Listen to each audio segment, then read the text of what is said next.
is your name? My name is Joe. Okay. And Joe, where were you born? Were you born here in Modesto? Yeah, I was born and raised here in Modesto. After I got out of high school, I joined the military and went and seen the world. I was in the Navy. Oh, you did? Yeah. Oh. And, how long was that?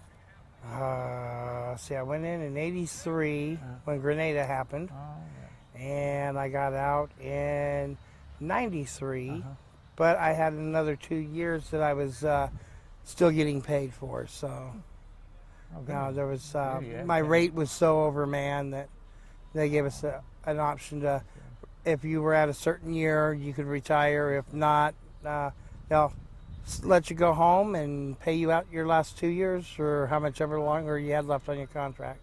So I got around 12 years. So then you got out of the military and you got the job and you went came back home. Started off by working at some temp services to acclimate myself back to the area and figure out what I wanted to do. I was married. Had a young daughter. Yes. Found me a full-time job. We bought us a brand new house over in Riverbank. Oh, yeah. And then my wife and I had problems. You know, I wasn't going to church like I was before we had gotten married. So I'm pretty much was worldly at that time. You know, wasn't trying to listen to the Word of God or anything. And my wife asked me if I was cheating on her, and of course I told her I wasn't, which I wasn't. She told me she wanted a divorce because she was cheating. So we got divorced, and I really had no place to go because I didn't want my daughter on the street, so I let them have the house, and I went to the street. Is that right? So you actually you went directly from that? Yeah, right to the street.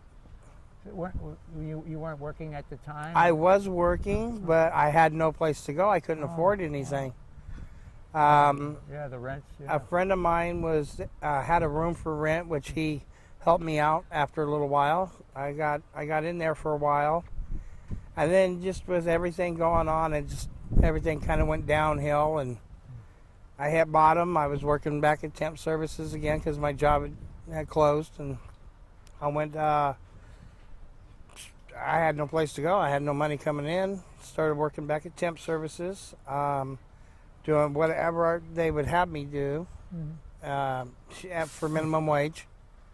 I couldn't get assistance from the county. I was trying to, but they said I made minimum wage.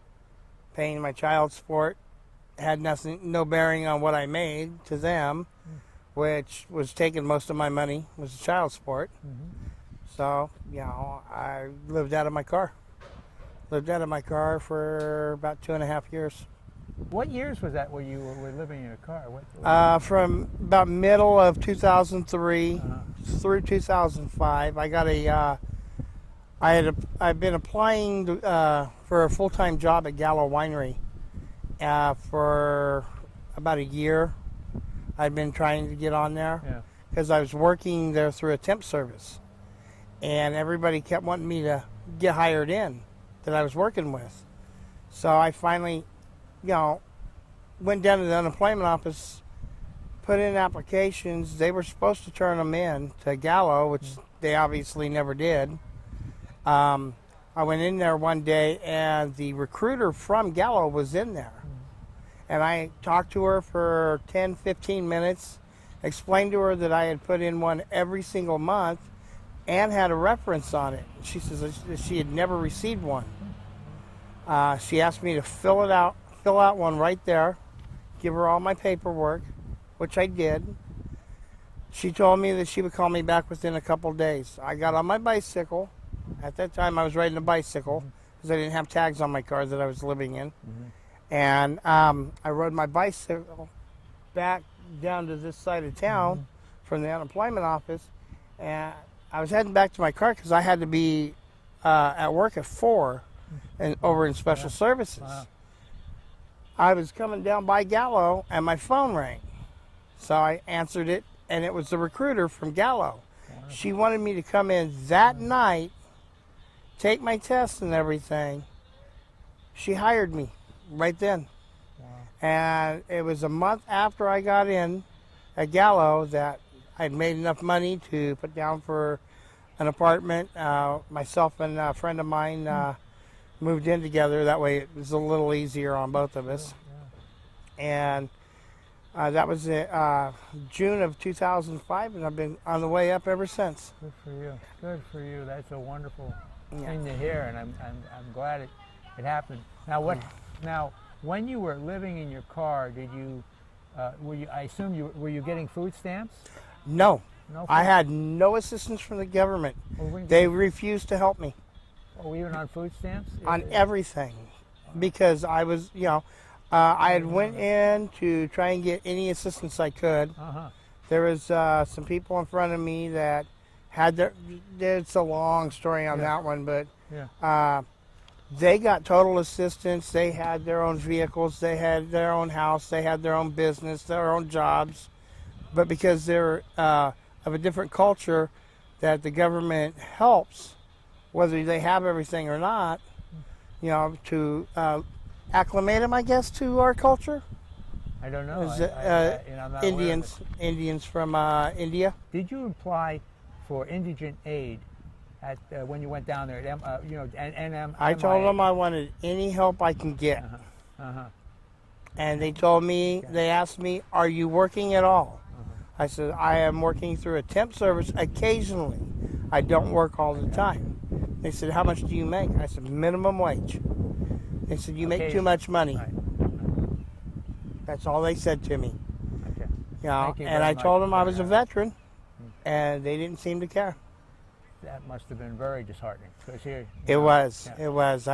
It made me feel like the government didn't care about their own people. Yes. Because I sat there and watched somebody that to me, I mean, they're another human being. They need help too.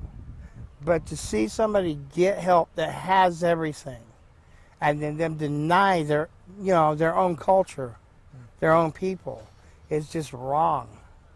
The government is here for the people. It's not for the other people. It's supposed to be for everybody.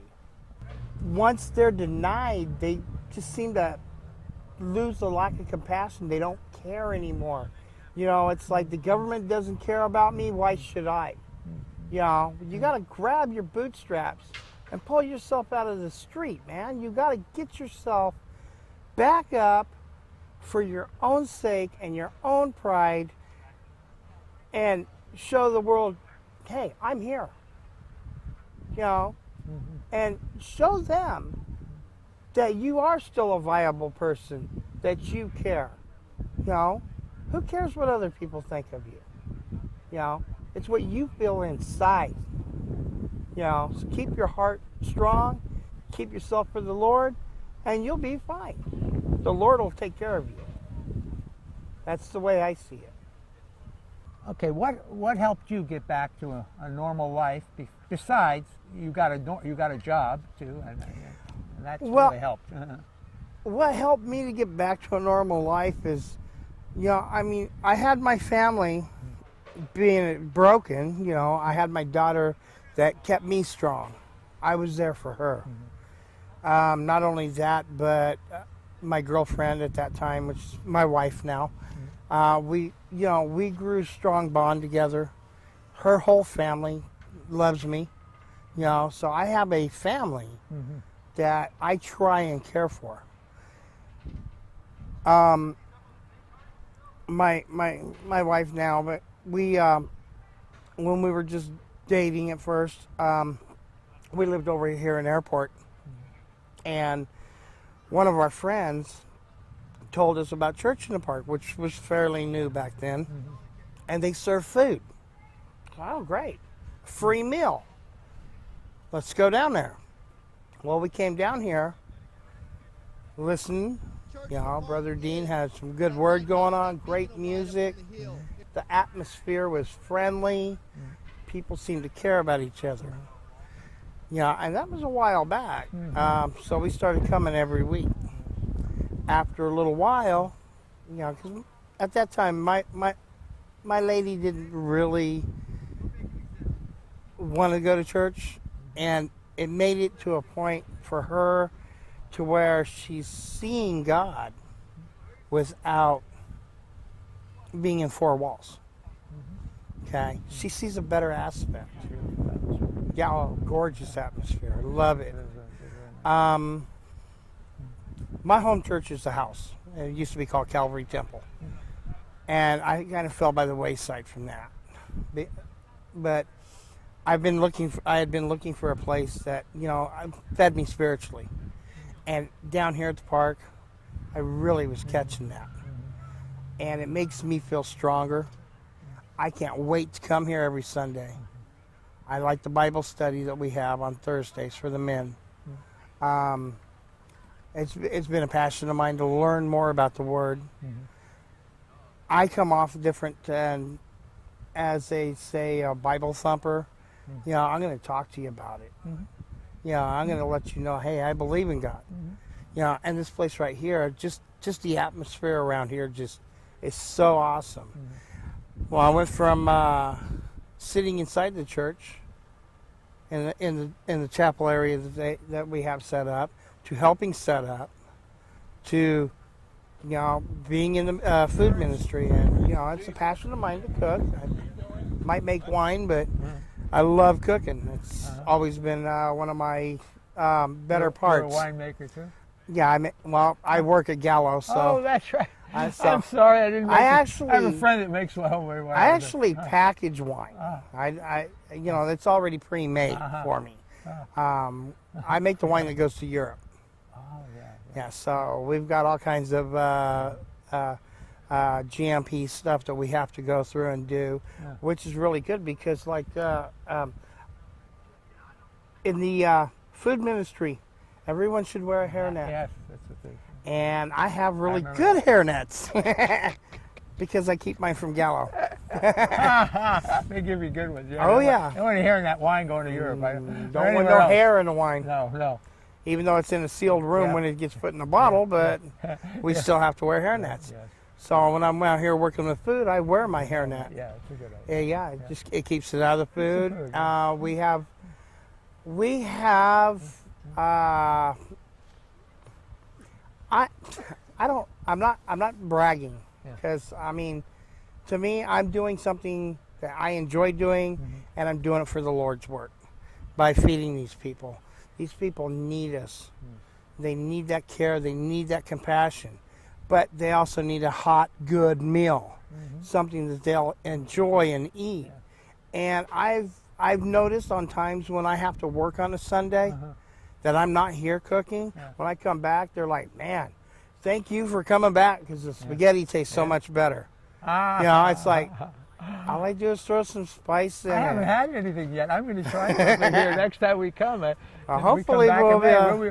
Who knows? I want to try, because I don't want to eat the food here, because come over to my tent, because and I'll get you a special plate. Because I don't want to take any. I don't. Come over to. I make plenty. I any. usually make 20 to 25 pounds of spaghetti. Okay. That's the noodles. Okay. But I'll be last. And I'll set you up a little plate. Okay. That's no big deal. You know, that way you guys can have the spaghetti, because I make plenty. I'd like to try it. I'd love it. I make 10 gallons of sauce, basically. So I mean, there's plenty. I want to thank you. I want to thank you for this interview. Thank you. It was very, and for your work and for your giving. I love doing it for the Lord. It's all about the Lord.